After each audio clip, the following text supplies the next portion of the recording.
என்ன அவன் ரொம்ப பேசுறான்? பேசுறானா? ஆமாடா.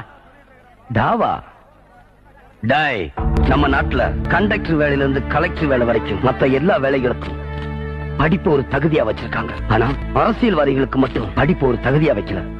ஏன் தெரியுமா? நம்ம நாட்டுல படிக்காத ஜனங்கள் 75% இருக்காங்க. அந்த படிக்காத பாமர கூட்டத்தில இருந்து வந்து சாகும் போது சல்லி காசு கூட இல்லாம செத்தாரே பெருந்தலைவர் காமராஜர் மாதிரியும் போலீஸ் மந்திரியா இருந்தாலும் வைத்திய செலவுக்காக கால் காசு கூட இல்லாம தர்மாஸ்பத்திரியில செத்தாரே கக்கன், அவரை மாதிரி பல நல்ல அரசியல் தலைவர்கள் இந்த படிக்காத பாமர கூட்டத்திலிருந்து வந்துட மாட்டாங்களாங்கிற நப்பாசல தாண்டா அரசியல்வாதிகளுக்கு படிப்பு ஒரு தகுதியா வைக்கல. உங்களை மாதிரி படிக்காத மொள்ள மாறிகளும் முட்டாள்களும் ரவுடிகளும் அரசியலுக்கு வந்து இந்த நாட்டையே நாசமாக்கிட்டீங்க. இப்ப இருக்க அரசியல் சூழ்நிலையை ஒரு தனிப்பட்ட மனிதனால மாத்த முடியும் நீங்க நினைக்கிறீங்களா சார்?